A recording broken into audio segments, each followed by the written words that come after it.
반갑습니다. 방금 소개해 주신 김성철입니다. 이제 동국대학교 경주 캠퍼스 불교 학부에 근무합니다.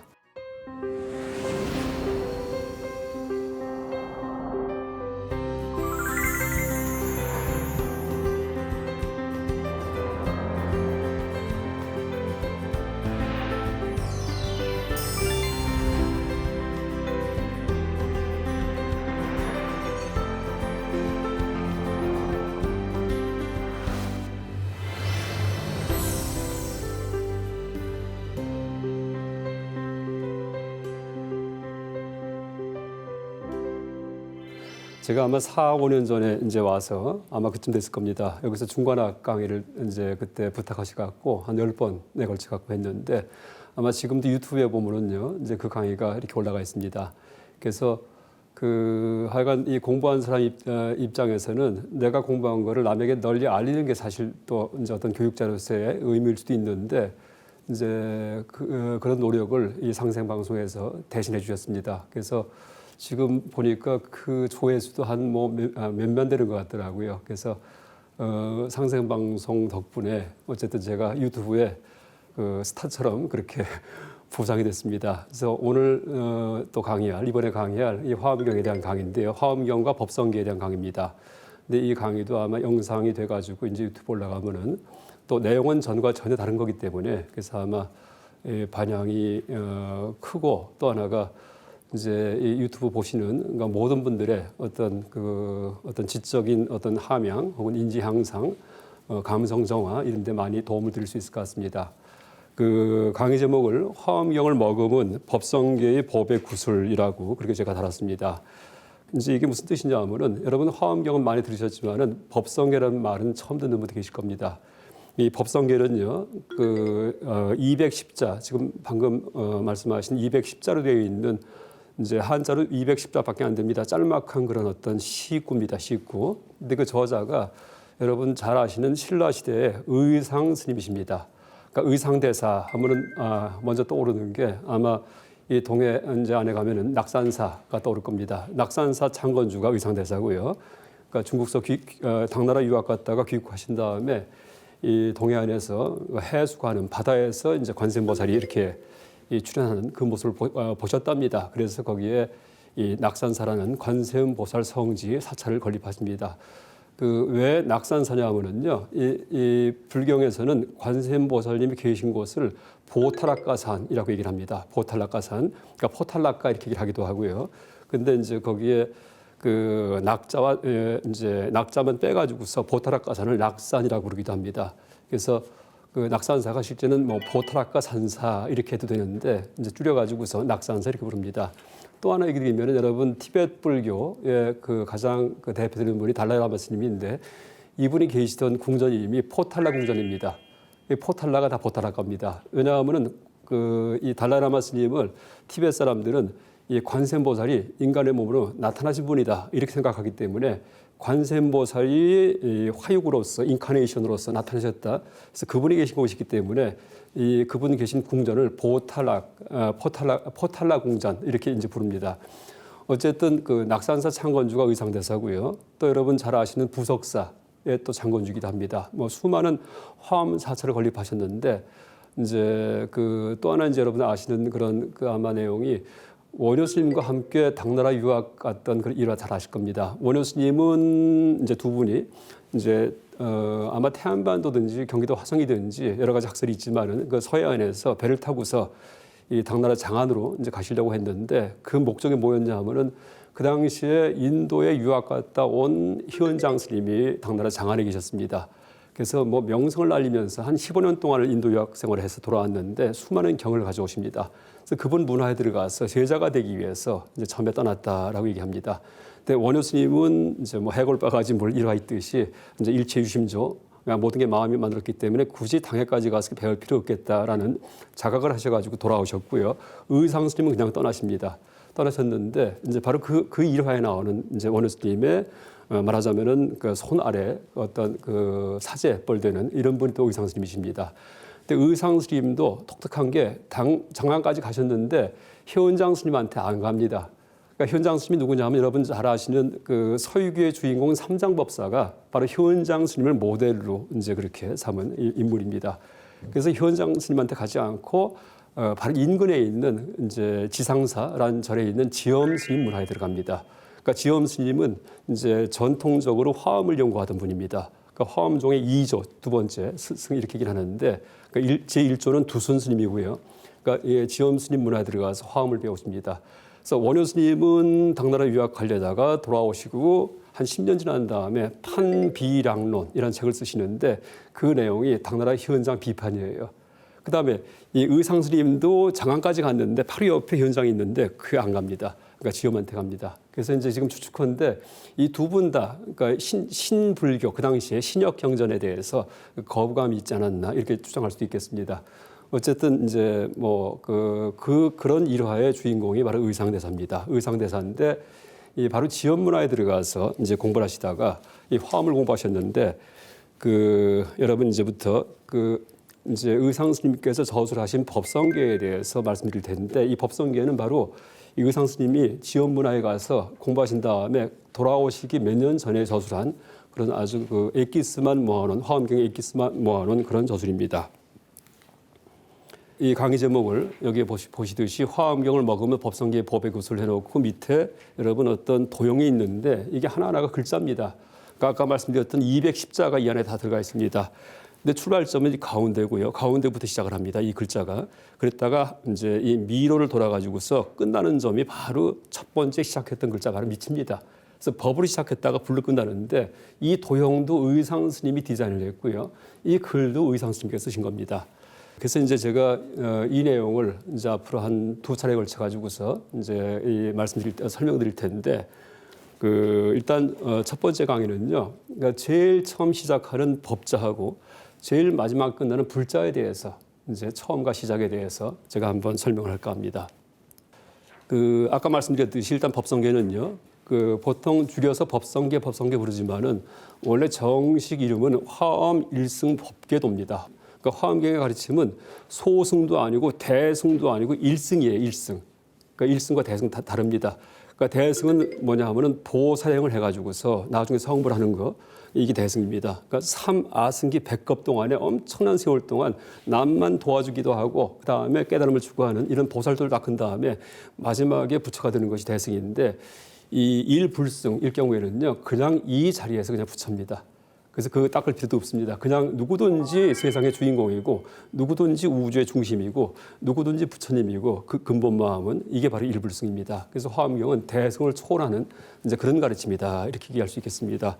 그래서 이제 이 제목을 보시듯이 화엄 일승, 그러니까 대승보다 초월한 일승을 알려주는 법계도, 법은 진리이기도 하고 그 세상 이루는 구성 요소이기도 하고 한데 그런 법의 진리의 세계를 그린 그림이다라는 이제 그런 뜻으로 보시면 되겠습니다. 또 화엄경을 보면은요, 여러분 화엄경이 한 가지만 있는 게 아니고 여러 가지가 있습니다. 60권본 화엄경이 있고 60권짜리가 물론 양은 방대합니다. 60권짜리 또 80권본이 있고 뭐 40권본이 있고 여러 가지 있는데 그 분량을 본다면은 제가 60권본을 A4 용지에다가 원문하고 이제 우리말 번역을 정리해봤습니다. 해봤더니 한 2,000페이지가 됩니다. 그래서 화엄경 60권본 보려면은요, 이건 뭐 몇 개월 걸립니다. 또 의미까지 해석하면서 보려면은 한 1년, 2년 걸립니다. 그렇게 방대한 경전입니다. 또 80권본은, 그러니까 60권본을 좀 보완을 해가지고서 나중에 그러니까 실찬한타라는 스님하고 법장 스님이 이제 두 분이 이제 다시 완성된 형태로 그렇게 이제 최종적으로 만든 화엄경이 바로 80권본인데요. 우리나라 불교계에서는 다 80권본을 사용합니다. 지금 사찰의 승가대학이든지 아니면 전통 강원에서 다 80권본 화엄경을 교재로 삼고 있고요. 또 화엄학에 이제 가장 정통했던 분이 타너 스님인데 타너 스님께서 번역하신 신화엄 함론이라는 책이 있습니다. 근데 그 책이 이 저본이 바로 80권본입니다. 그런데 이제 이번에 강의드릴 이 법성계는요 80권본이 아니고 훨씬 더 원시적인 그 이전에 있었던 60권본 화엄경을 저본으로 삼아가지고서 그 내용을 이제 210자 아까 말씀드렸듯이 A4 용지 한 2,000페이지 엄청난 분량의 그 화엄경을 갖다가 단 210자에 엑기스만 추려가지고서 요점이 뭔지 정리한 것이 바로 법성계다라고 얘기할 수 있겠습니다. 이제 의상 스님은 625년부터 702년까지 이제 그렇게 생존하셨습니다. 그러니까 원효 스님이 618년생이기 때문에 한 7살 연하라고 보면 되겠습니다. 그래서 661년도에 장안에, 그러니까 당나라 지금의 이제 서안, 시안이겠죠. 여기에 종남산 지상사에 지엄스님 문화 들어갔다가 한 7년 지난 다음에 7월 15일 날 법성계를 저술합니다. 이 날짜까지 지금 다 나와 있습니다. 왜 법성계냐 하면은요, 처음 시작하는 문구가 법성부터 시작합니다. 그러니까 법성, 원용, 무이상, 제법, 부동, 본래적 이렇게 나갑니다. 여러분 논어 같은 경우에도 이제 각 편의 이름을 달 때 앞에 두 글자 따가지고 얘기합니다. 뭐 하기편이든지 위정편이든지 이렇게. 그래서 아마 법성계라는 것도 원래 이름은 화엄일승 법계도인데 앞에 두 글자를 따가지고서 그냥 법성계라고 부른 게 아닌가 그렇게 추정할 수 있겠습니다. 약간 모양은 이제 제가 아까 얘기를 드렸듯이 이렇게 네모 반듯합니다. 여기에 대해서 이제 의상스님께서 왜 이런 도형을 만드셨는지 설명하십니다. 그래서 네모났기 때문에 그러니까 쟁반과 같다 해서 반시라고 그렇게 부르기도 하고요. 그 다음에 왜 사각을 만들었냐 하면은 그러니까 면이 4개가 있고 모서리가 4개가 있는데 불교 교리 가운데 사자가 들어가는 교리가 있습니다. 여기에 뭐 사서법, 사무량심, 또 3+1, 3승 플러스 1승 하면 4가 되겠죠. 이제 그런 의미를 나타내기 위해서 이제 사각형을 만들었다 이렇게 말씀하십니다. 뭐 간단히 얘기 드리면은 뭐 사무량심 같은 경우에는 보통 자심, 비심, 희심, 사심 이렇게 얘기를 합니다. 그러니까 자비희사 이게 사무량심이에요. 그러니까 무한한 생명체를 향해서 내가 내뿜는 그 4가지 심정인데 자심은 남이 잘 되기를 바라는 마음, 남의 행복을. 비심은 남의 슬픔을 뽑아주는 마음. 그러니까 희심은 뭐냐면은 남이 잘 됐을 때 기뻐하는 마음. 사심은 평등한 마음. 그러니까 가까운 사람이 잘 됐을 때 기뻐하고 이건 쉬워요. 내 자식이나 내 형제는. 그런데 전혀 무관한 사람 여기조차도 똑같이 내 자식처럼 대하는 이런 마음이 사심이다. 그러니까 버릴 자 썼습니다. 그래서 이런 식으로 이제 자비희사의 사무량심이 있는데 그런 사를 의미하기 위해서 이렇게 이 사각형의 도형에 글을 넣었다라고 얘기를 하기도 하고요. 그 다음에 굴곡이 많이 있어요. 막 이렇게 미로처럼 꼬불꼬불합니다. 이것은 이제 의상 스님과 그 후대의 주석가들의 설명에 의하면은 중생의 근기가 다르기 때문에 또 욕망이 다르기 때문에 그러니까 쉽게 얘기해서 이 생명체들이 천차만별이기 때문에 그래서 각을 많이 꺾었다 그렇게 설명을 합니다. 그 다음에 이 화엄 일승 법계도 보면은 하얀 종이에다가 검정 글씨를 써가지고서 빨간 선으로다가 이렇게 도형을 그렸는데 그러니까 하얀 바탕은 의미가 뭐냐 하면은 기세간 이렇게 이제 해놨습니다. 기는 그릇기자를 씁니다. 그러니까 물리적인 세계예요. 그러니까 산하대지 같은 땅 같은데 이걸 의미하고 그다음에 검정 글씨는 중생세간 여기에서는 생명체들 인간, 짐승, 뭐 천신 같은 그런 생명체 또 귀신일 경우가 이제 그런 생명체가 검정 글씨고요.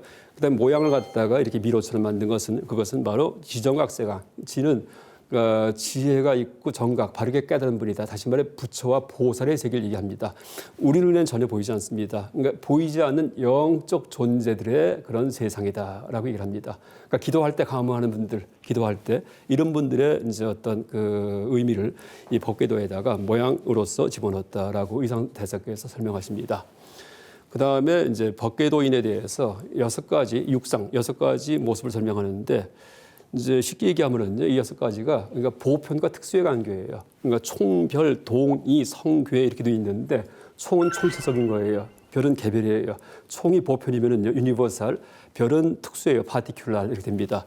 그 다음에 동이 같은 거예요. 커먼네스, 공통점. 이는 다른 거예요. 아드네스, 다른 겁니다.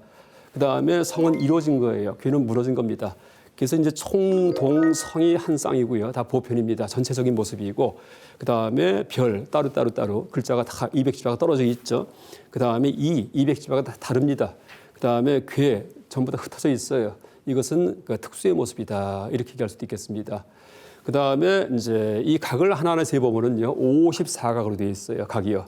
근데 여기에 대해서 어떻게 설명하냐 하면은 이제 여러분 화엄경 보시면은요. 그 이제 품이 뭐 한 40품 되는데 80품 같은 경우에는 근데 마지막 품이 뭐냐 하면 챕터가 뭐냐 하면은 제목이 입법계품이에요. 입법계품. 그러니까 법계에 들어가는 품인데 그 주인공이 바로 선제동자입니다. 근데 이 선제동자가 이제 어린 그런 구도자인데 그 보살님들을 만나면서 또 신장님들을 만나면서 이 진리에 대해서 여쭙니다. 그래서 요쯤에는 이제 당신이 아는 진리를 얘기한 다음에 그 이상은 나는 모른다. 그 다음에 누굴 찾아가라 하면서 항상 소개를 합니다. 그런데 그게 54번까지 뺑뺑뺑뺑뺑뺑 도옵니다. 근데 이제 그 마지막에 또 만나는 문수보살은 두 번이 중복돼서 나옵니다. 두 번이. 그래서 실제는 53선지식을 만났다라고 얘기하지만은요, 실제 만나는 횟수가 54회이기 때문에 그걸 나타내서 각을 54개를 만들었다라고 설명하기도 합니다. 그래서 이 화엄 일승법계도 이 법성계는 그 글의 의미도 들어가 있지만 의미도 우리가 이제 참 교훈적이지만은 이제 그 모양 자체가 여러 가지 교훈을 담고 있다라고 얘기할 수 있겠습니다. 이제 지금 요것은 제가 색칠해 본 겁니다. 이제 글자가 여러분 가운데 빨간 색깔 동그라미 쳐놓은 속에 법자가 들어가 있죠. 또 그 밑에 불자가 들어가 있어요. 법자가 이 법성계의 시작 출발점이고요. 그래서 왼쪽으로 쭉 읽습니다. 그 한자로 법성 원융 무이상. 그다음에 밑으로 내려갑니다. 제법 부동 본래적 해서 제가 7원 시마다 이렇게 단락을 나눠 가지고서 색깔을 다르게 칠했습니다. 그래서 이제 이렇게 그 30가지의 그런 그 시구가 이제 그 7원으로 되어 있기 때문에 30 곱하기 7 해가지고 총 210자가 됩니다. 그 다음에 한 바퀴 뺑 돌고 나면은 이제 마지막에 밑에서부터 올라옵니다. 밑에서 아래에서 구례, 부동, 명의, 불루 이렇게 올라옵니다. 이게 종점입니다. 그래서 이제 오늘 강의 드릴 내용은요, 이 출발점과 종점의 의미에 대해서 먼저 얘기를 하겠습니다. 그러니까 시작과 끝을 얘기하면은 뭐 다 얘기한 거나 똑같습니다. 그래서 이제 또 하나가 그 출발을 했는데 왜 다시 출발점 돌아오나 하면은요, 제가 처음에 말씀드렸듯이 화엄경이 바로 인류불승이기 때문이에요. 우리가 내가 못난 중생인 줄 알고서 이 도를 닦기 위해서 진리를 추구하기 위해서 떠나갔고 여러 가지 막 고생하면서 알고 났는데 나중에 끝에 와 보니까는 원래 그 자리예요. 그러니까 가도 제자리 걸음 이렇게 얘기를 됩니다. 또 나중에 어떤 비유를 듣냐 하면은요, 이 그냥 온 마을을 다 다니고 온 세상을 다 경험을 했는데 보니까는 밤에 침대에 누워 잠을 자는 겁니다. 잠에 꿈이 나타나는 겁니다. 그러니까 잠을 잘 때는 한 걸음도 움직이지 않지만은요, 온 세상을 다 구경한 다음에 나중에 깨보니까는 아까 그 자리에 잠에 들었던, 그래서 출발점과 종착점이 똑같다라고 얘기를 합니다. 그래서 이제 여러분 이 강의 듣는 분들도 지금 이제 여기에 뭐 부처 하면은 저 위대한 멀리 있는 분 같이 생각되지만은요, 나중에 법성계 다 강의 들으시면은요, 와, 내가 부처구나, 세상에 나밖에 없구나 하는, 그다음 내가 세상의 중심이구나, 내가 우주의 중심이구나, 나만 그런 게 아니고 누구나 그렇구나 하는 그런 자각을 하게 되십니다. 그래서 세상을 만드는 것도 나고 세상을 거두는 것도 납니다. 그러니까 세상을 만든다는 얘기는 뭐예요? 번뇌를 내는 거예요. 왜? 세상이 재밌기 때문에. 번뇌가 뭘까요? 먹이와 섹스입니다. 여기에 뛰어드는 게 세상 만드는 거고, 그게 험하기 때문에 그걸 끊어버리면 세상이 다 무너집니다. 그러면서 열반에 들어갑니다. 다시는 태어나지 않습니다. 내가 세상을 거둡니다. 왜? 내가 부처기 때문에, 내가 절대자기 때문에. 이제 그 가르침을 얘기하는 게 법성계입니다. 그래서 출발할 때도 세상의 중심이었는데 내가 중심인지 모르고서 중심을 향해서 막 뛰어가 보니까 나중에 이제 드디어 도달했는데 보니까 아까 그 자리에 원래 중심이었다라는 의미에서 이제 이 법자와 불자가 나중에 최종적으로 만납니다. 그렇게 얘기를 합니다.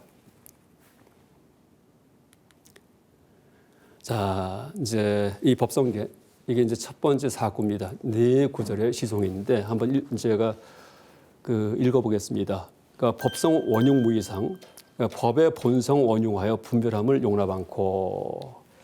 물론 이제 한자 정확히 번역하면 좀 길어지겠지만은 제가 그 사언, 그러니까 이제 네 꼴이 되어 있는 가사체로 번역을 했습니다. 말을 줄여가지고서. 그러니까 운문으로 번역했기 때문에 이제 조금 의미는 다를 수도 있지만은 이게 훨씬 더 편안합니다. 그러니까 법은 뭐냐 하면은 이제 일단 세상 이루는 구성 요소예요. 산, 땅, 하늘, 나무, 삶, 죽음, 인생, 우주, 간다, 온다, 이게 다 법이에요. 여러분 국어 사전에 실려 있는 낱말들 이게 다 법입니다. 이 법성계에서 얘기하는 법이 바로 그겁니다. 세상 이루고 있는 구성 요소 이렇게 이해하시면 돼요. 그런데 그 법의 본성은 원용하여 분별함을 용납 않고, 우리가 이건 컵인 줄 알고 책인 줄 알고 뭐 하늘인 줄 알고 땅인 줄 알았는데 정체를 추구하니까는 다 해체가 된다는 얘기예요. 그러니까 머리 굴려 생각한 게 다 엉터리예요. 그 얘기를 하는 겁니다. 이 설명도 내가 나중에 제가 드리겠습니다. 그 제법 부동 본래적, 모든 법은 부동하여 본래부터 고유해서 어떤 사물도요, 내가 컵이다, 내가 책이다 이렇게 주장하지 않습니다. 원래 다 고유해요. 근데 그게 책이다, 컵이다, 하늘이다, 땅이다 이름 붙이는 건 다 우리입니다. 인간이에요, 나예요. 그래서 원래 제법은요, 다들 조용합니다. 근데 사람이 머릿속에서 버글버글 해가지고서 이건 책상이다, 이건 삶이다, 죽음이다, 욕심이다, 분노다 이러면서 그렇게 말을 붙입니다. 여러분, 김춘수 시인의 시가 있죠. 내가 이제 이름을 불러주기까지는 뭐 꽃이 아니었다, 뭐 이름을 불러주니까 꽃이 되었다 이런 시가 있죠. 바로 그 얘기입니다. 그러니까 비로소 말을 붙이니까는 정체가 드러나는데 다 허구의 정체예요. 내가 만든 정체입니다. 원래 모든 세상 만사는요 정체불명이에요. 또 불경으로 얘기한다면 불가사의예요. 불가사의. 생각이 들어갈 수 없습니다. 또 다른 말로 얘기하면은요 언어 도단이에요. 말의 길이 끊어져 있습니다. 세상 만사가 다 원래가 그게 바로 제법 부동 본래적입니다. 모든 법은 모든 존재는 부동 요동하지 않고 본래부터 고유해서 무명무상설일체 이름 없고 모습 없어 모든 것이 끊겼으니 원래 어떤 것도 원래 이름은 없습니다. 우리가 붙여서 이름이 생기는 거죠. 그 다음에 깨달으니 아는 경계 다른 이는 모른다네. 그래서 이게 쉽지 않습니다. 약간 간단히 설명했기 때문에 그게 있겠구나 짐작은 하지만은요 끝장 보기는 쉽지 않습니다. 제가 법성경 한번 쭉 다 읽어드리고요. 그 다음에 이제 차근차근히 앞에서부터 다시 설명하겠습니다. 진성심심 극미묘 참된 본성 아주 깊고 지극하게 미묘하여 불수자성 수연성 자기 성품 고집 않고 인연 따라 성립하네. 상대가 뭐냐에 따라 가지고서 정체가 생긴다는 얘기예요. 학생이 있으면 내가 교수가 되고요. 부인이 있으면 남편이 되고 인연 따라서 조건 따라서 이름이 붙는다라는 그런 뜻입니다. 하나 속에 모두 들고 모두 속에 하나 들며 하나가 곧 모두이고 모두가 곧 하나라네. 이게 바로 이 법성계의 화엄 다란입니다. 모든 화엄의 가르침이 응축된 구절이 바로 이겁니다. 이게 무슨 얘기냐 하면요. 여러분 제가 이제 그 주역하고 화엄하고 사고방식이 비슷합니다. 그러니까 무슨 얘기냐 하면요. 그러니까 주역에 보면은 64개 가지고서 모든 세상 현상에다 적용합니다. 그래서 뭐 음식에도 적용하고 정치 현상에 적용하기도 하고 자연 환경에 적용하기도 하고 일 수가 있습니다. 그러니까 주역보다 좀 쉽게 얘기하면은요. 우리가 동서남북을 얘기하는데 방위를 얘기하는데 동서남북이 이 방에도 있어요. 이게 북쪽이고 동쪽이고 남쪽 서쪽입니다. 이 컵 속에도 있어요. 북쪽이고 동쪽이고 서쪽 남쪽이에요. 그다음 더 넓게는 대전 시내에도 있어요. 더 넓게는 대한민국에도 있어요. 동서남북은 어디든지 있어요. 마치 음양이 어디든지 있듯이. 근데 화엄의 이 다란이는요 어디든지 있어요. 근데 동서남북 같은 경우에는 방향을 찾을 때 쓰는 그런 어떤 틀이에요. 방향을 찾을 때 쓰는 틀이고 4개의 틀이고 주역 같은 경우에는 세상에서 일어나는 세상 만사를 해석하는 틀이에요. 근데 화엄의 다란이의 틀은요. 그 무한소와 무한대가 일치한다는 그런 틀인데 이것은 깨달음의 틀입니다. 어떤 세상 만물이든지요 무한으로 열려 있어요. 무한소가 무한으로 열려 있습니다. 이 책상도 마찬가지고 시간도 마찬가지고 생각도 마찬가지고 사물도 마찬가지고 모든 게 다 무한을 담고 있습니다. 이게 화엄입니다. 그래서 그 전까지는 책상은 책상이고 책은 책이고 컵은 컵이고 하나의 분별만 갖고 살았는데 화엄의 가르침이 이제 들어오면은요 마치 주역의 음양 가지고서 모든 게 해석하듯이 깨달음의 그렇죠 무한 해체 틀을 가지고서 모든 사물을 바라볼 수 있습니다. 생각이 열립니다. 그러면서 그 전까지 갖고 있던 고정관념들 이게 산산이 다 무너집니다. 그래서 여러분 뭐 동서남북 혹은 상중하가 지금 여기도 상중하가 있죠. 그 다음에 어떻게 돼요? 이 건물에도 상중하가 있어요. 백두산에도 상중하가 있어요. 그래서 이제 그런 식으로 이 상중하, 동서남북 같은 틀이 어디든지 간에 적용되는 그런 방위의 틀이듯이 주역의 64개가 어디든지 적용되는 어떤 현상에든 적용되는 그런 해석 틀이듯이 화엄의 일과 무한의 중첩, 상즉 상입 이렇게 얘기합니다. 서로 이퀄, 같고 상입 서로 들어간다. 이 틀은 이제 어디든지 적용되는 그런 깨달음의 틀이다라고 얘기할 수 있겠습니다. 그 다음에 한 점 크기 티끌 속에 온 우주가 담겨 있고 아까 그 틀을 그냥 적용하는 겁니다. 한 점 티끌 속에요 우주가 다 들어간답니다. 낱낱 모든 티끌에도 그러니까 티끌이 많죠. 이 공간 속에요. 여기에도 역시 이와 마찬가지 이런 얘기예요. 이거 이상합니다. 그런데 이게 이상한 얘기가 아니에요. 우리가 사는 이 세상에 대한 얘기입니다. 그냥 간단하게 제가 설명하겠습니다. 왜 그러냐 하면요.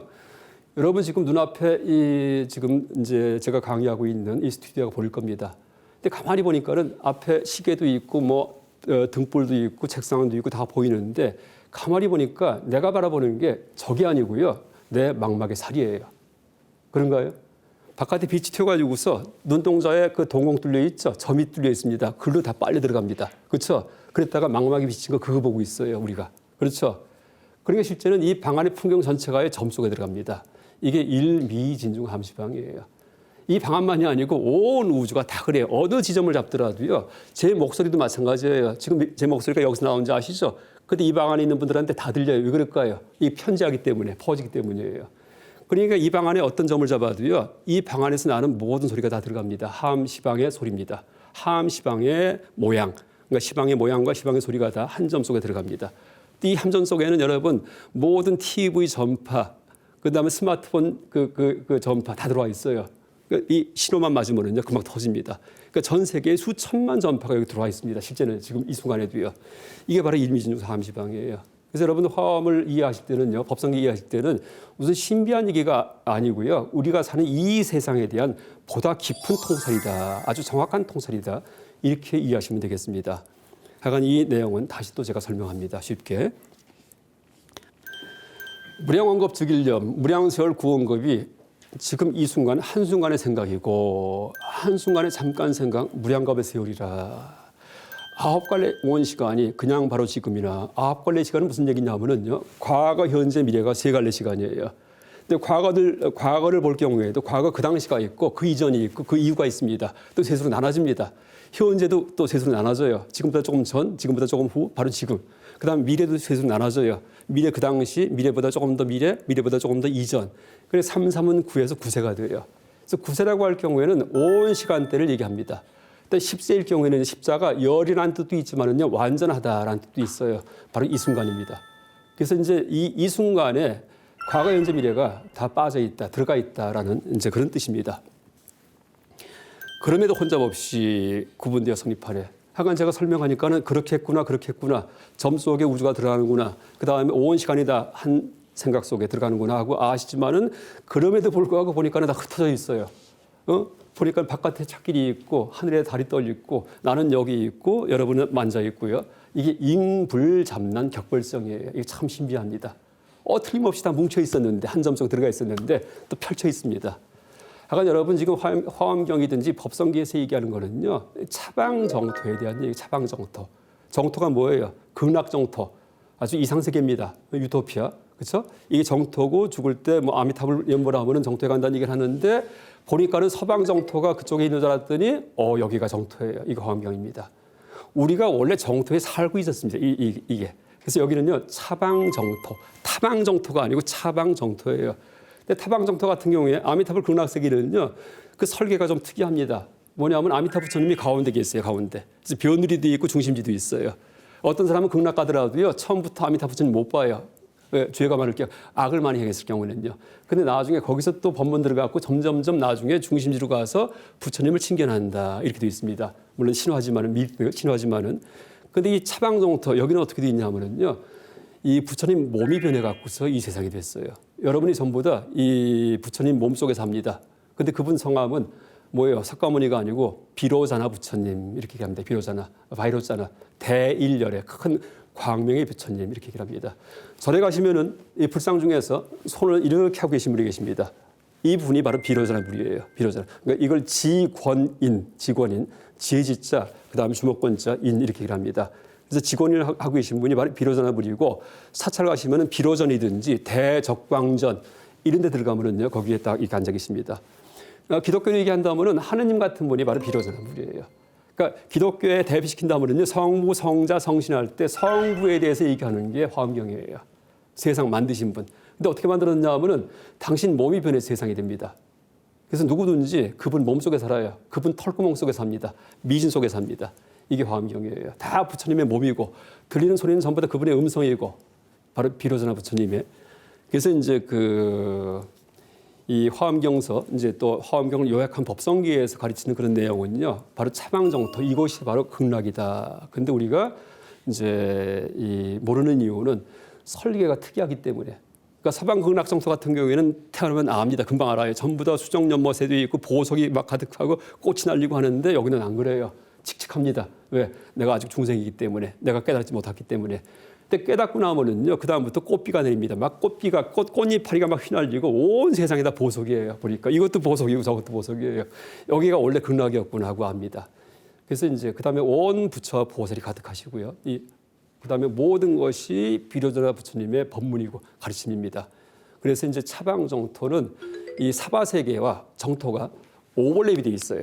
중첩이 돼 있습니다. 근데 일반 사람은 몰라요, 그걸 갖다가. 근데 깨닫고 나면은 드디어 가림막이 펼쳐지면서 드러납니다. 또 하나 제가 이제 이번 강의에서 끝에 말씀드릴 게 최근에 와서 바로 차방 정토가 드러나기 시작을 했습니다. 최근에 와서. 무슨 얘기냐면요. 정보통신사회가 바로 그런 사회예요. 정보통신사회가. 그래서 그 기술 문명이 이제 왜 화엄경서 얘기하는 차방 정토를 구현하는지에 대해서 얘기할 텐데 조금만 그냥 제가 미리 설명하면요. 여러분 요새는요. 뭐 미투 운동이든지 그러니까 후미진 구석이 없어요. 옛날 같으면은 옛날 히틀러가 유태인 학살할 때는요. 몇십만 몇백만을 죽여도요. 아무도 몰라요. 근데 요새는 그런 일이 있다가는 난리가 납니다. 왜 그럴까요? 모든 정보가 다 알려지기 때문에 금방 SNS 통해 갖고 알려지기 때문에 고양이 한 마리가 학대당하더라도 난리 법석이 납니다. 그렇죠? 그러니까 미투 운동이든지 이게 뭐냐 하면은요. 바로 SNS, 그러니까 스마트폰, 컴퓨터 같은 그런 그 정보 발생기 이제 때문에 일어난 일입니다. 이게 그래서 모든 정보가 편지하기 때문에 지금은요. 이제 앞으로 시대에는요. 도덕적이고 투명하더라도 전혀 내가 부끄러운 게 없고 이런 사람들이 사회를 지도하게 됩니다. 또 그것이 이제 불교적으로 얘기한다면은 바로 화엄 세계예요. 화엄 세계. 드디어 화엄 세계가 나타나기 시작합니다. 그래서 누구든지 세상의 중심이고 다 평등해요. 옛날 같으면은 핍박받더라도 내가 지위가 낮으면은요 대들지 못했습니다. 근데 아무리 지위가 낮아도 대듭니다. 왜? 평등하기 때문에. 요새는요. 왜? 다 우주의 중심이기 때문에, 다 그걸 자각하기 때문에. 뭐 때문에? 정보통신 문명 때문이에요. 이제 그 얘기도 제가 드리겠습니다. 그래서 지금 하간 차방 정토에 대한 얘기다라는 점도 염두에 두시고서 강의 들으시면 좋겠습니다. 그다음 초발심시 변정각. 첫 번째 수행하자 하고 마음을 냈는데 내가 보살도 닦겠다 했는데 벌써 부처예요. 그때부터가. 그러니까 천리김도 한 걸음부터 걸음을 뗐다 하면은요 나중에 천리 도착했을 때도 모습은 똑같아요. 발 이렇게 움직이고 있습니다. 그 얘기입니다. 그다음 생사 열반 상공화. 생사는 윤회 세계예요. 그렇죠? 그냥 막 고생하고 사는 데입니다. 열반은 뭐예요? 편안한 깨달음의 세계예요. 상공화 서로 조화롭다는 얘기인데 일치한다는 얘기예요. 그러니까 색즉 시공해도 돼요. 색즉 색의 세계는 형상의 세계 이런 사바 세계고요. 공의 세계는 열반의 세계예요. 이게 일치하는구나. 여기가 바로 열반의 세계였구나라는 그런 얘기입니다. 그 다음에 이사 명연 무분별. 이는 진리고요. 사는 현상이에요. 본체와 현상이 극해요. 극할다는 얘기 무슨 뜻이냐 하면 구별 안 된다는 얘기예요. 여러분 대낮에는 뭐예요? 밝기 때문에 모든 게 구별됩니다. 이건 책상이고 이거는 무슨 컵이고 저건 천장이고 구별되는데 컴컴해지면은요 그게 그거예요. 그래서 명연이라는 뜻은요 그게 그거란 얘기입니다. 진리와 본체가 구별되지 않는구나. 그냥 진리 그 자체가 본체구나. 현상이구나. 현상과 본체가 구별되지 않는구나라는 뜻입니다. 지금 이 세상 전체가 다 현상의 세계가 아니고요. 본체의 세계예요. 그게 화엄입니다. 아까 일불승 얘기했듯이. 그다음에 시불 보현 대인경. 그런데 이런 통찰은요. 아무나 하는 게 아니고 시방에 계신 부처님하고 또 보현보살, 화엄경의 주인공이에요. 보현보살. 이런 그 대인, 큰 분들, 큰 어른들만의 경계다. 그분들만 알 수 있다는 뜻입니다. 근데 감히 그 얘기를 갖다가 한번 여러분께 쉽게 그러니까 설명드린 겁니다.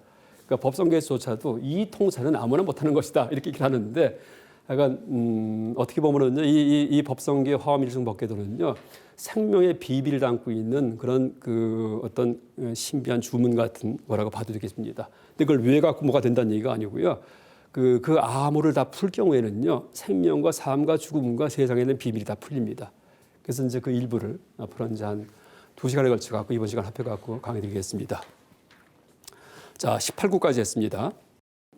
능입 해인산매 중 바다 같은 해인산매에 능이 들어가시어서 해인산매 바다에는 온 강물이 다 들어옵니다. 온 게 다 들어가 있어요. 온 게 다. 무한히 들어와 있습니다. 그런 산매, 정신 집중의 경지에 들어가시어서 번출 여의 부사의 불가사의한 여의주를 갖다가 무수하게 뿜어내니까 이게 무슨 얘기예요? 바로 부처님께서 그러신다는 얘기예요. 부처님께서 해인산매, 바다 같은 산매에 들어가시고 어떤 부처님이에요? 비로자나 부처님께서. 그래서 보석을 뿌리고 계세요. 지금요, 보석. 그게 다 하나하나가 가르침입니다. 세상에 가득합니다. 우보이성 만허공, 담비 같은 법의 구슬 중생 위에 허공가득. 막 이제 이 담비라는 말을 왜 썼냐 하면은요, 인도가 더운 지방이기 때문에 비만 오면은요, 참 서늘해서 너무나 행복합니다. 그래서 비의 비유가 많습니다. 그래서 담비 같은 법의 구슬이 막 쏟아지는데 그게 바로 뭐예요? 가르침의 구슬입니다. 근데 중생수기 득이 묻 중생들 근기 따라 지익을 얻는다네 이렇게 되어 있습니다. 그러니까 근기 따라 해도 되지만 뭐 원래는 그릇 따라지만은요 비가 올 때 큰 무슨 이 양동이를 가져가면은 많이 받고요 사발을 가져가면 조금 받습니다. 그래서 이 비로자나 부처님께서 온 우주이신 비로자나 부처님께서 지금도 법을 설하고 계시는데 진리를 설하고 계시는데 사람 수준 따라 가지고서 어떤 사람은 조금만 얻어쓰고 어떤 사람은 많이 얻어쓰고 한다는 이제 그런 얘기입니다. 시고행자 한번 이제 그러므로 수행자가 본래 자리 돌아갈 때 본래 자리가 부처 자리입니다. 원래 내가 부처였다는 그 자리입니다. 파식 망상 필부득 망상 분별 쉬지 않으면 절대 결코 얻지 못해.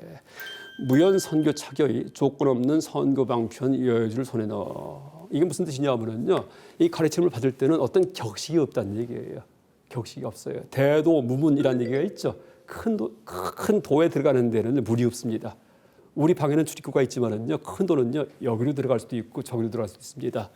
그래서 이제 이 조건 없는 선교 방편, 가르침의 방편은 어떤 틀이 없기 때문에 이제 그런 식의 어떤 베풀어지는 그런 식으로 베풀어지는 가르침을 내가 받아가지고서 귀과 수분 득자량 귀과할 때 집으로 돌아간다는 얘기는 근본자리 간다는 얘기예요. 근본자리. 그러니까 부처자리로 간다는 얘기입니다. 자량으로 삼는다네. 재상과 양식으로 삼는다라는 뜻입니다. 가르침을 받아서 이다라니 무진보 다라니의 한량없는 근본보와 사용하여. 이 다라니가 뭐냐면은 보통 총지 모든 걸 갖다가 모아서 이제 간략하게 요약한 것이 다라니입니다. 다라니가 보통 진언이 온만이 반매움 이 다라니입니다. 온만이 반매움. 이제 무슨 얘기냐면 그 말 속에는요 무한한 뜻이 담겨 있습니다. 그래서 화엄 같은 경우에는 화엄 이 법성계에서는 그 다라니가 뭐냐면은요 일중일체 다중일 일직일체 다직일 이게 화엄 다라니예요. 하나와 무한의 일치, 무한소와 무한대의 일치 이게 다라니입니다. 근데 다라니에 그런 다라니를 다 지금 얻었기 때문에 그게 금은보화예요. 물론 눈에 보이는 물질이 아니고요. 진리의 그렇죠? 세계의 금은보화입니다. 그거로 장엄겁계 실보전, 화엄겁계 보계공전 장엄하게 꾸미고서 궁자실제 중도상 궁극에서 끝에 가갖고 참된 경계 중도짜리 딱 앉았습니다. 앉고 보니 그러니까 지금까지 그 가르침에 막 비가 뿌리는데 그걸 받아가지고서 그 다음에 그 보석 가지고 궁전 꾸미고서 딱 앉아보니까 구례부동 명의불 예적부터 부동하여 그 입에 부처였네. 원래 내가 부처네? 이렇게 되는 겁니다. 그래서 지금까지 화엄경의 그런 어떤 수행의 길에서 이리 찾고 저리 찾고 막 이용과 왔다 갔다 해서 이제 그 다음에 드디어 도달해 보니까는 아까 출발한 그 자리구나라는 그런 뜻입니다. 그러니까 부처가 저기 있는 줄 알고 막 마치 등산하듯이 꼭대기까지 올라가듯이 이러고서 막 올라가는 줄 알았는데 보니까는 원래 출발점이었습니다. 이게 이제 화엄경입니다.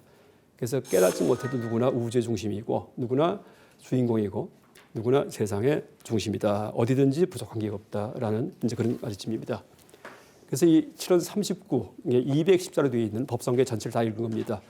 아마 여러분 우리나라 분들이 반야심경은 많이 외실 겁니다. 암송을.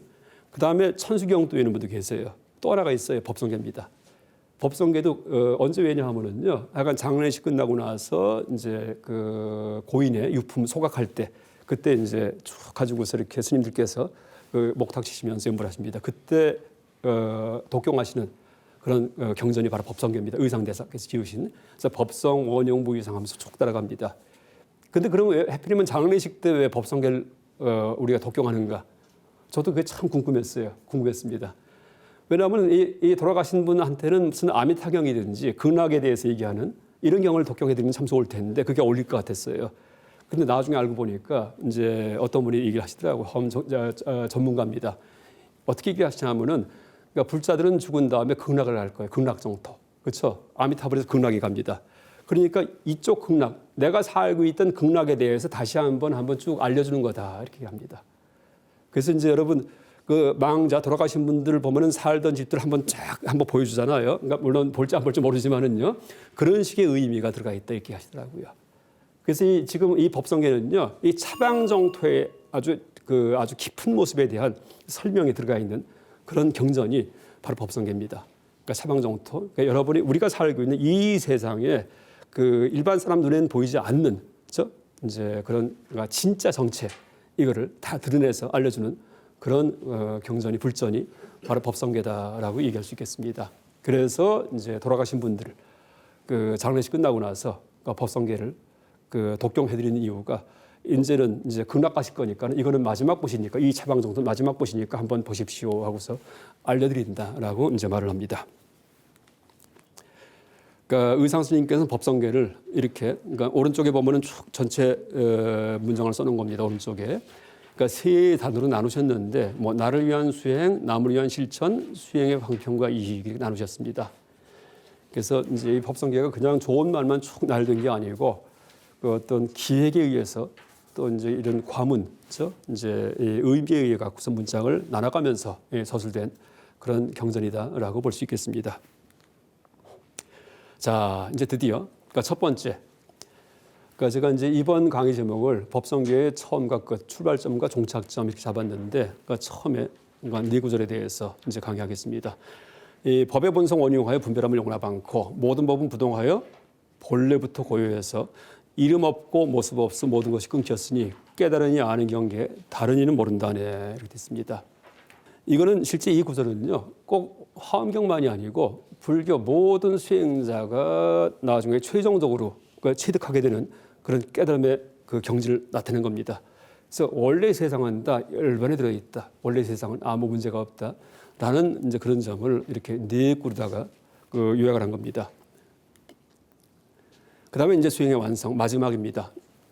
이다라니 무진모, 다라니에 한량없는 금은보와 사용하여 화엄법계 법의 공전, 장성하게 꾸미고서 궁극에서 참된 경계에 중도자리 앉고 보니 예적부터 부동하여 그 이름이 부처였네. 도착하고 보니까는 내가 원래 부처였구나 이렇게 됩니다. 자, 그럼 첫 구절에 법성 원인 무이상할 때 첫자가 법자예요. 법. 그러니까 법에 대해서 제가 세상 이루는 구성 요소다라고 말씀드렸는데 이 법의 원래 의미는요. 그러니까 산스크리트 다르마의 번역어예요. 다르마. 근데 찾아보면은 프로퍼티 성질 원래 뜻은 성질이에요. 그러니까 들이 할 경우에는 무엇을 띠다라는 뜻이에요. 띠다, 성질을 띠다. 그래서 성질 혹은 정의, 저스티스, 선행 또 부처님의 가르침도 법이에요. 법. 그렇죠? 부처님 가르침이 글로 이제 판각이 돼가지고서 보관된 경전으로 보관된 그런 사찰이 해인사입니다. 그래서 해인사를 법보사찰 이렇게 부릅니다. 법보사찰. 그래서 법은 부처님의 가르침을 의미하기도 해요. 또 부처님의 가르침은 진리이기 때문에 법하면 진리합니다. 또 법은요, 그 부처님이 가르침을 펼 때 말을 이용하셨어요. 그래서 뭐 눈, 귀, 코 이런 말도 하시기도 하고 뭐 사성제, 고진멸도 이게 다 개념이에요. 그래서 개념의 의미도 있어요. 컨셉트. 또 현상, 눈에 나타나 보이는 모든 것 이게 다 법입니다. 법들. 그 다음에 또 하나가 세상을 구성하는 구성 요소들 이게 또 법이에요. 그래서 이제 원래 인도말 다르마의 뜻에는 이런 여러 가지 뜻이 있습니다. 근데 한자로 법이라고 한 말로 번역을 했는데 실제 이런 여러 가지 다양한 의미가요. 다 같은 얘기예요. 왜냐하면 밑에 썼듯이 이 모든 현상을 각가지 요소로 분석해가지고서 그렇죠? 땅이 있다, 하늘이 있다, 뭐 이런 식의 요소에 분석해가지고서 말을 통해 갖고 언어 개념을 통해서 설명하셨던 부처님의 가르침이 진리이기 때문에 가르침, 진리, 개념, 요소, 현상이 다 같은 얘기입니다. 근데 이 법성계에서의 이 법은요, 그러니까 요소의 뜻이 강해요. 요소. 그러니까 세상 이루고 있는 구성 요소. 이 불교에서는요, 그러니까 부처님께 그 세상이 무엇이 이루어져 있습니까 하고 여쭈면은요, 부처님께서 그 답하시는 게 있어요. 5온이다, 혹은 12처다, 18개다 이렇게 하십니다. 그게 아주 굉장히 중요합니다. 왜냐하면은 일반적으로 세상이 무엇으로 이루어져 있나 하고 물을 경우에 답할 때 하늘이 있고 땅이 있고 생명체가 살아간다 이렇게 얘기를 해요. 보통은요. 근데 이것은 객관적 시점이에요. 근데 부처님의 답은요 항상 주관적 시점에서 얘기를 하십니다. 세상은 오온으로 되어 있다. 색, 수, 상행식. 그 오온이 뭐냐 하면은요. 이건 나중에 다시 얘기 드리겠습니다. 혹은 12처로 되어 있다. 뭐 이렇게 쭉 얘기를 하시는데 이게 다 주관적 시점이에요. 그러니까 세상은 일체는 12처, 12가지 장소, 영역, 필드로 이루어져 있다 얘기하십니다. 세상은요. 근데 6가지 영역과 6가지 이 대상이에요. 그래서 6가지 지각기관과 6가지 지각 대상이 이루어져 있다 이렇게 얘기하십니다. 어떻게 한 얘기예요? 그 세상에 대해서 여쭙는데 세상이 뭘로 이루어져 있습니까? 하고 여쭐 때 뭐 물리학에서 얘기하는 103가지 원소로 이루어져 있다, 아니면 하늘이 있고 땅이 있고 우주가 있고 뭐 지구가 있다 이러면 좋은데 그렇게 얘기 안 하십니다. 세상은 눈, 귀, 코, 혀, 몸, 생각 6가지 지각기관하고 그 지각 대상 6가지 뭐예요? 눈에 보이는 형상, 귀에 들리는 소리, 그 다음에 여기 써 있듯이 코에 맡아지는 냄새 세계, 혀에 맛봐지는 맛의 세계, 몸에 느껴지는 감촉의 세계, 생각에 떠오르는 생각 내용의 세계 이렇게 얘기를 합니다. 6가지 지각 기관과 6가지 지각 대상으로 이루어져 있다 이렇게 하십니다. 이게 특이합니다. 그 다음에 온 같은 경우에도 이제 말이 어렵습니다. 5가지 쌓임, 무더기 이렇게 이제 번역되는데 세상 일체가 뭡니까 하고 여쭐 경우에는요, 일체는 색수상 행식이다 이렇게 하십니다. 색은 물질 형상이에요. 마지막에 식이 마음이에요. 그 사이에 끼어 있는 게 수상행입니다. 근데 순서가 있어요. 색이 제일 바깥에 있는 물질이고요. 근데 색을 보면 느낌이 옵니다. 느낌이 이게 좋다 나쁘다. 상이 뭐냐면요, 거기에 대해서 생각이 달라붙어요. 이것이 무엇이다. 정체가 떠오릅니다. 행이 뭐냐면요, 거기에 집중하는 거예요. 그다음에 의가 뭐예요? 내 눈에 보이든지 귀에 들리지 하는 마음에 떠오르는 겁니다. 그래서 바깥에서부터 안으로 들어오는 방향으로다가 세상 만사를 나눈 것이 바로 오온설입니다. 오온설.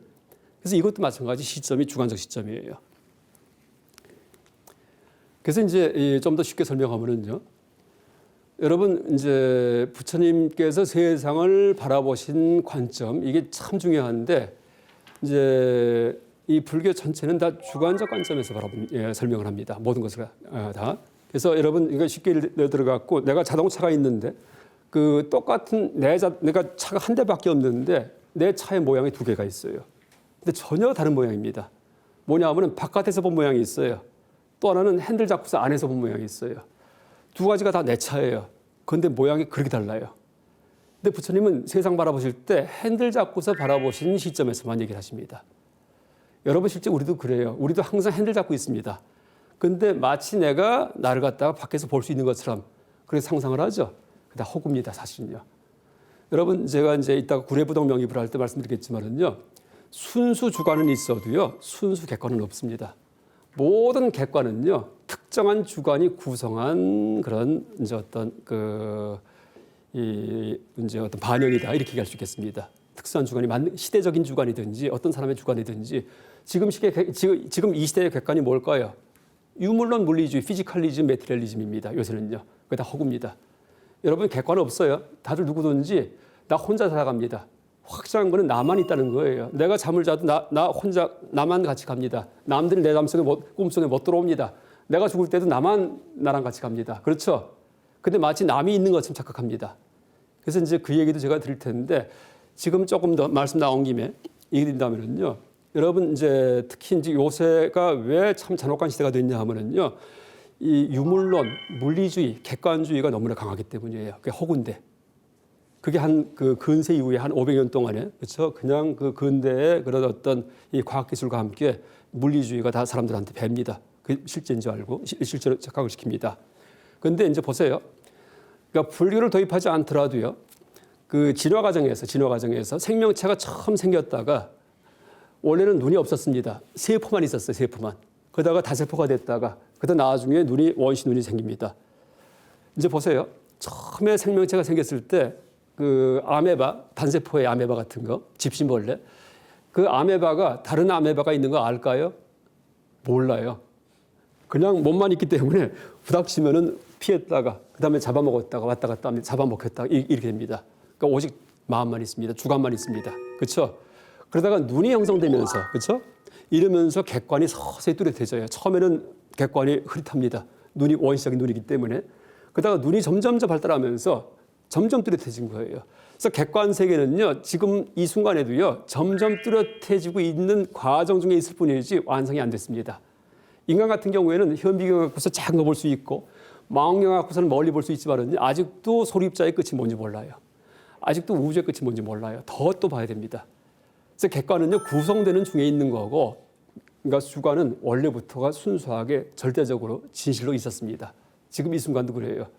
그래서 여러분 누구든지 혼자 산다 이 얘기부터 먼저 이제 하셔야 됩니다. 이런 통찰부터 가져야 돼요. 나만 세상에 산다. 그럼 뭐예요? 나만 있는 세상에서 주인공이 누구예요? 나죠. 다른 생명체가 없는데요. 뭐 내가 핸들 잡고 차 안에 앉았는데 남의 차는 아무것도 안 보입니다. 그럼 뭐예요? 이 차 주인이 뭐예요? 나뿐이 없습니다. 그렇죠? 그런데 차 밖에 나왔다고 착각을 할 경우에는요, 저 차 주인은 나고 저 차는 남의 거고 이렇게 착각을 합니다. 한 번도 내가 자동차 밖에 나올 수가 없습니다. 나온 적도 없고 나올 수도 없어요. 그래서 이제 나는 한 번도 나를 갖다가 이제 객관적 대상으로 바라본 적이 없어요. 거울에 비친 나는요, 내가 아니에요. 대상이지. 그렇죠? 대상이기 때문에.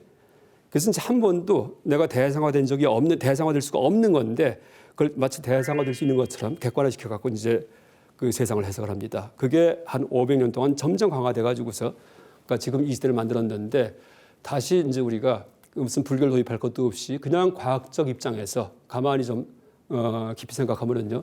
원래 주관은 이제 있었지만은 객관은 허구구나 하고 할 수 있습니다. 또 하나 얘기하면은요. 눈이 생긴 게 지질 시대에서 캠브리아기 초기입니다. 캠브리아기. 그러니까 시생대, 원생대가 있고요. 고생대 첫 번째가 캠브리아기예요. 왜 고생대냐면은요. 그때 스페시스 종의 폭발이 일어납니다. 갑자기 계문광목 가석종에서 문이 47종이 생겨요.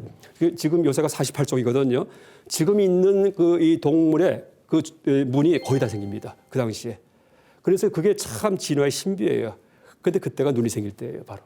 왜 그럴까요? 눈이 생기니까 어떻게 돼요? 나보다 큰 놈이 오면 도망가고 작은 놈은 잡아먹어버리고 뭐예요? 속관액이 적자 생존이 시작되는 겁니다. 그러면서 종의 그 발생이 시작되는 겁니다. 그러면 속관액이가 되기 때문에 종이 갈라지는 거예요. 그래서 캠브리아기의 그 종의 대폭발 그 이유가 눈이 있기 때문이며 눈이 생기면서 이제 그런 객관이 구성됩니다.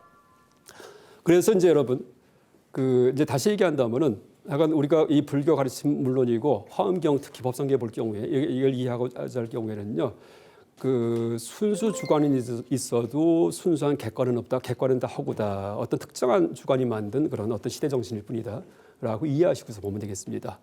그래서 누구나 부처란 얘기가요. 바로 주관의 세계에서예요. 주관의 세계에서는 나만 살아있고 나만 생명체고 내가 절대자고 내가 중심입니다. 그래서 그 시점으로 살아갈 경우에는 여러분 열등감도 없고 우월감도 없어요. 항상 덤덤합니다. 근데 나를 객관화시켰을 때 그때 열등감, 우월감이 생겨요. 자동차에서 핸들 잡고서 운전할 때는 무슨 열등감, 우월감이 있어요. 내린 다음에 내 차를 바라보니까 큰 차, 작은 차가 있어갖고 그때 생기는 거죠. 근데 그게 다 허구예요. 그래서 이제 스님들께서는 출가하실 때 벌써 객관의 어떤 시점은 다 벗어버립니다. 이게 삭발염이에요. 누더기 옷을 입어버리고 그렇죠? 외부 비교는요 무의미하다는 얘기예요. 항상 주인공으로서 핸들 잡고 살아가듯이 그렇게 이제 살아갑니다. 그러니까 하루에 한 끼만 먹고 그냥 진짜 누더기 옷을 입고 살고 겨울에 불도 안 떼고 살아도 왕후 장상이 와도 당당합니다. 디오게네스 똑같습니다. 디오게네스 그렇죠? 그 알렉산더 대왕이었을 때 원하는 게 뭐냐 했더니 비키세요. 햇볕 가렸습니다. 이렇게 얘기를 했잖아요. 그래서 그게 이제 어떤 철학자의 삶이고 또 부처님의 삶이었고 부처님의 시점이었고 바로 운전자 관점이다. 이렇게 얘기할 수도 있겠습니다. 그래서 이제 이제 법에 대해서 말씀드리는데 이제 법을 갖다가 아까 5원이다 뭐 12차다 얘기를 했는데 더 자르면은요 뭐냐면은 영어로 포인트 인스턴트까지 잘라요. 포인트는 극미예요, 극미. 세상을 자르면 점이 생깁니다. 점 하나 공간적으로. 공간적인 최소 단위가 포인트고요. 시간적인 최소 찰나 순간이 인스턴트예요. 이거를 치르바스키라는 러시아 불교학자가 포인트 인스턴트 이렇게 불렀습니다. 그러니까 세상의 최소 단위가 세상을 이루고 있는 바로 포인트 인스턴트예요. 그래서 이 포인트 인스턴트가 한순간만 존재하면서 계속 명멸하는 거 이게 세상이에요. 그래서 이제 제가 여기다가 픽셀 이거 확대를 해놨는데 픽셀 그림에다가 오른쪽에 보시면은 왼쪽에 보면은 사람 모습인데 오른쪽에 보니까는 점의 모임이에요. 그러니까 여러분이 바라보는 세상도의 점의 모임입니다. 근데 그 점은 한 찰나만 존재하는 점이에요. 그래서 이제 그게 불교적 세계관이에요. 모든 게 콸콸 흘러갑니다.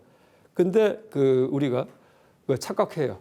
변찮는 내가 여기 있다가 이렇게 걸어간다든지 밑에 있던 손을 갖다가 위로 올린다든지 이렇게 착각을 합니다. 근데 불교적 모든 게 무상하다. 법의 최소 단위의 관점에서 볼 경우에는요.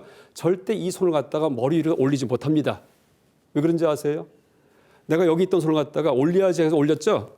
그럼 이거는요. 조금 늙은 손이에요. 아까 그렇게 의도했던 손은 벌써 과거 그 시점에 가버렸습니다. 그렇죠? 에이, 이 손 내려야지 내렸죠? 아까 내리려고 했던 손은요. 과거의 손이고 내린 거는 조금 늙은 손입니다. 그렇죠? 그래서 그게 이제 승조 스님의 물불천론의 사상이에요. 사물은 천류하지 않는다. 항상 발생한 그 시간대에 박혀 있다 이렇게 합니다. 그게 가장 극한적으로 본 극한까지 추구한 재행무상 모든 게 무상하다 변한다는 이제 그런 원리입니다. 그래서 불교에서는 포인트 인스턴트라는 극한점을 얘기하고 여러분 뭐 라이프니츠의 모나드도 비슷합니다. 극한점입니다. 근데 모나드와 차이점은 그리고 이제 바로 이 모나드와 차이점 뭐냐면은 모나드 같은 경우에는 모나드가 단자인데 세상을 이루고 있는 극한점인데 모나드에는 창이 없다 이렇게 그래요. 근데 화엄에서 얘기하는 게 바로 이 극한점이에요. 근데 이거는 뭐예요? 무한으로 열려 있습니다. 창이 있습니다. 다 뚫려 있습니다.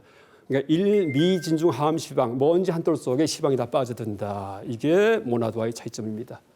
그래서 안에 이제 숨겨진 구석이 없는 것이 바로 화엄의 그 일미진이다라고 얘기할 수 있겠습니다. 자, 첫 번째 구절에 이제 법에 대해서 얘기를 드렸고요. 법은 세상 일구 있는 구성 요소인데 그 주관적 시점에서 바라본 법이다. 일단 이렇게 아시고요. 그럼 법성 원흉 무이상할 때 성이 붙으면 뭐냐 할 때 성. 그러니까 법과 법성은 달라요. 그러니까 범어로 법은 다름하고요. 법성은 다름았다, 다름았뜨바 이렇게 얘기를 합니다. 영어로 그러니까 네스자 붙으면 돼. 네스. 그러니까 empty 하면 공한이라는 뜻이다. empty 비어 있는. emptiness 하면 공성 이렇게 됩니다. 그래서 이제 이 추상명사 만들 때 혹은 보편명사 만들 때 네스를 붙여요.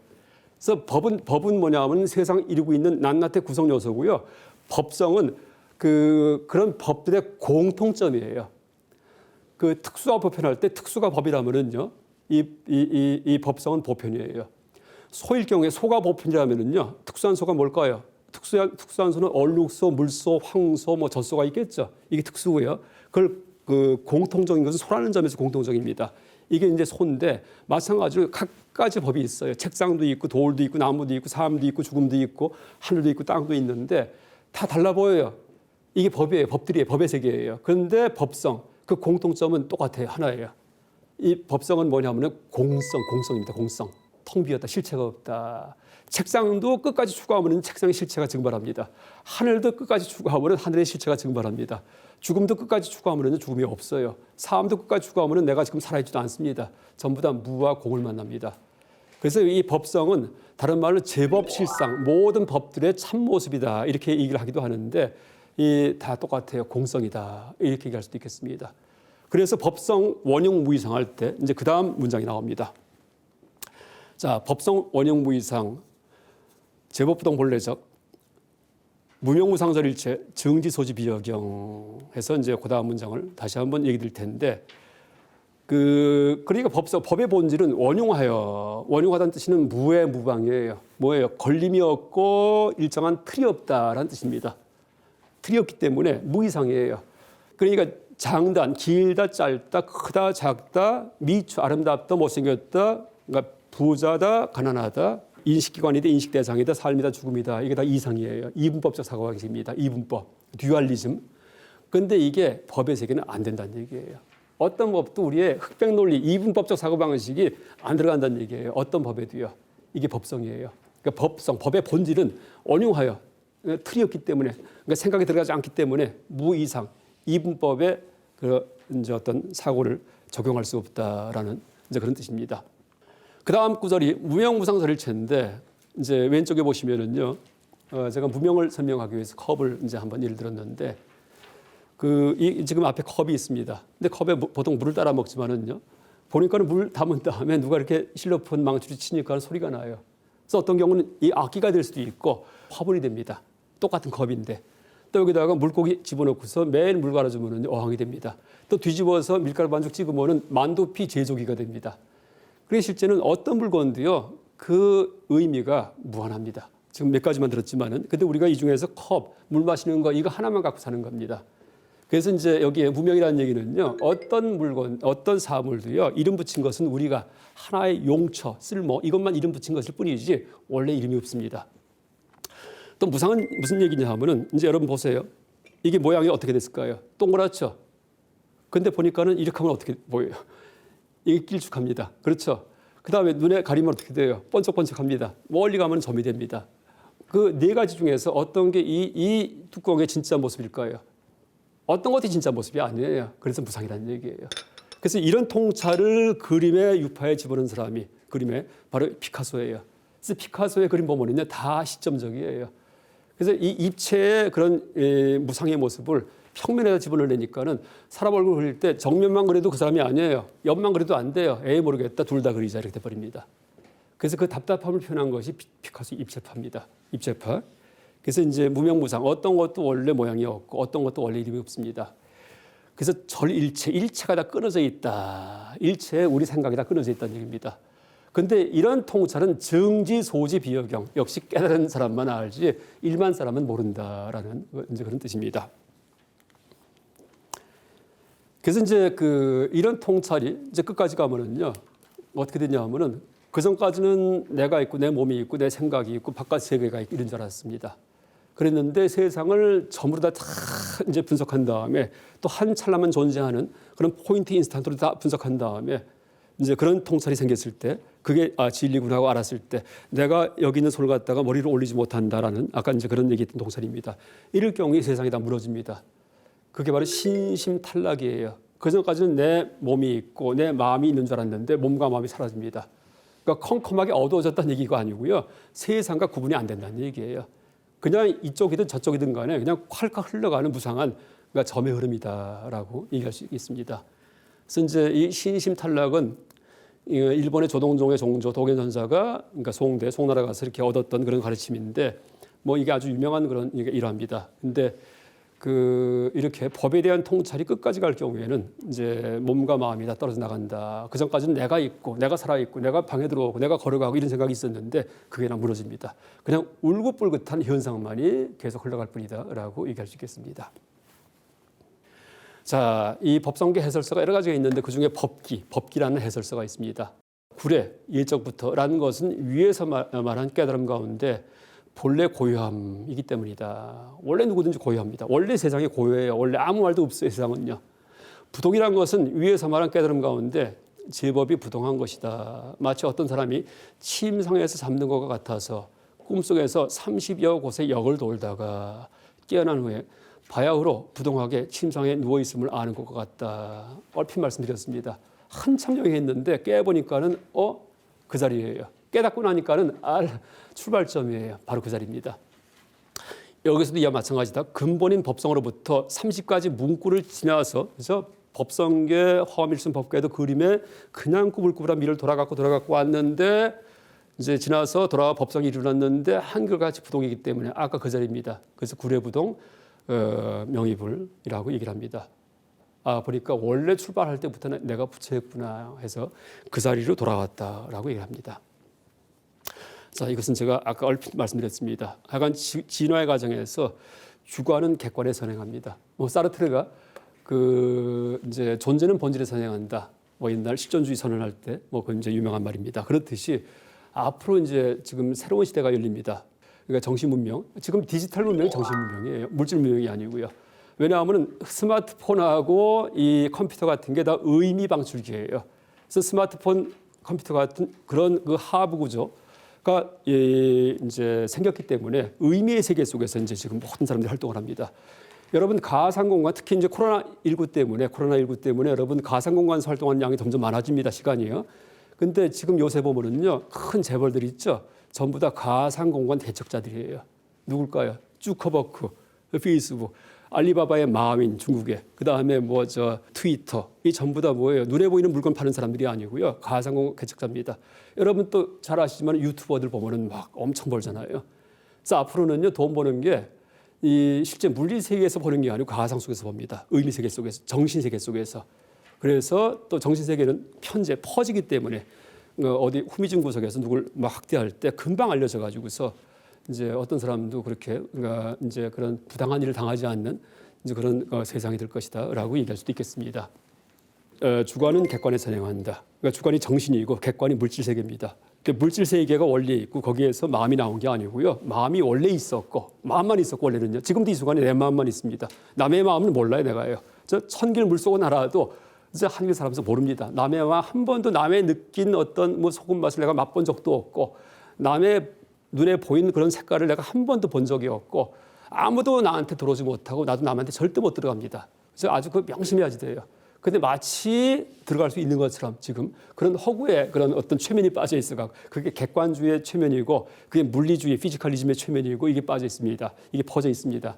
그래서 우리가 이제 앞으로 시대에는 그걸 역전시키는 그걸 제가 이제 코페르니쿠스적 전회라고까지 얘기를 합니다. 그러니까 천동설이라는 원시적인 사고방식이 바로 객관주의입니다. 그걸 지동설로 다시 이제 이 회복시키는 그런 또 운동이 있으면 좋겠습니다. 여기 써 있듯이 두 번째, 주관의 세계에서는 내가 세상의 중심이고 나만 존재합니다.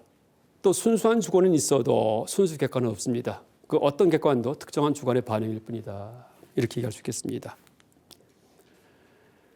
자, 그래서 이제 이게 그 구례부대 명입을 할 때 그 이제 마지막 결론입니다. 남도 나의 주관 속에 들어올 수 없지만 나도 남의 주관 속에 들어갈 수 없습니다. 누구나 자기의 주관 속에 혼자 살아갑니다. 인간만 그런 게 아니라 모든 생명체가 그렇습니다. 객관은 모호하지만 주관은 언제나 분명합니다. 주관에는 끝이 있지만 객관에는 끝이 없습니다. 주관의 세계는 끝장을 낼 수 있지만 객관은 끝장을 낼 수 없습니다. 주관의 세계는 모두 다 알 수 있지만은요, 객관 세계는 모두 알 수 없습니다.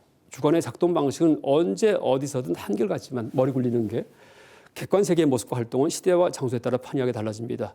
순수 주관은 있어도 순수 객관은 없다. 모든 객관은 특수한 주관의 반응일 뿐이다라고 그렇게 얘기할 수 있겠습니다. 그래서 이제 이 법성계의 마지막 구절에서 일적부터 부동하여 그 이름이 붙여졌네라고 선언하는 이유가 이제 그런 주관성의 끝에 가서 이제 얻어진 통찰을 노래하는 것이다라고 얘기할 수 있겠습니다. 이상 첫 번째 강의를 마치겠습니다. 예, 감사합니다.